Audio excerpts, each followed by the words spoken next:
के प्यार हालो हो गेला खत्म गे रोई रोई सहले बई दिल के जखम गे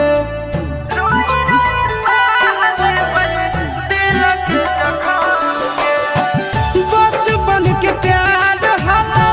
हो गेला खत्म गे